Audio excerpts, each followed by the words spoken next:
வழுக்கும் பிரஜ்வல் ரேவண்ணா விவகாரம். கர்நாடகாவை இழக்கும் அச்சத்தில் காங்கிரஸ் மேற்கொள்ளும் சதிச் செயல்.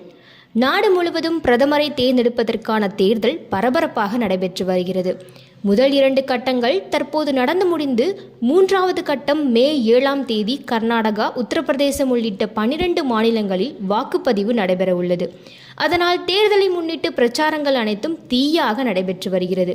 முன்னதாக 2014ஆம் ஆண்டு மத்தியில் 200க்கும் மேற்பட்ட எம்பிகளுடன் பாஜக தலைமையிலான தேசிய ஜனநாயக கூட்டணி ஆட்சி பொறுப்பை ஏற்று அதன் பிரதமராக நரேந்திர மோடி அமர்த்தப்பட்டார்.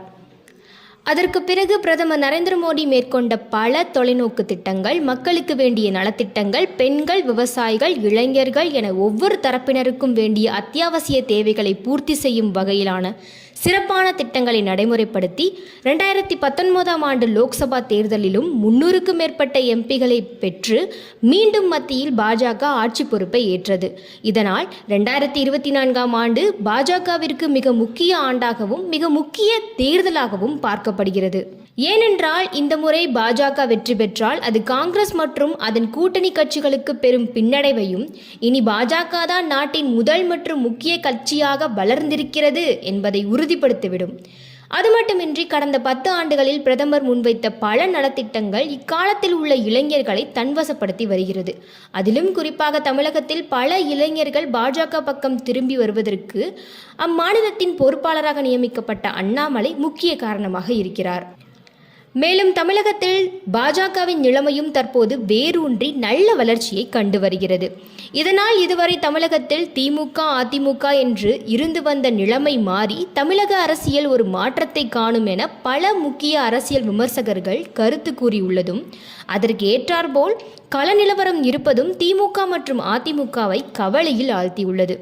இதனால் மற்ற தொகுதிகளில் தம்முடைய பலத்தை அதிகரித்து கொள்ள வேண்டும், வாக்கு வங்கியை பெருக்கிக் கொள்ள வேண்டும் என்பதற்காக காங்கிரஸ் பல நடவடிக்கைகளில் ஈடுபட்டு வருகிறது.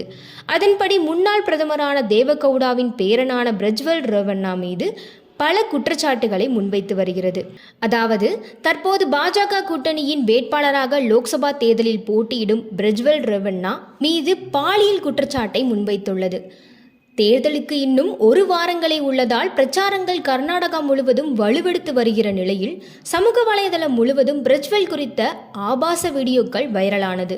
மேலும் இந்த விவகாரத்தை உறுதிப்படுத்தும் வகையில் சந்தேகத்தை ஏற்படுத்தக்கூடிய சில நிகழ்வுகளும் தற்போது நடந்துள்ளது.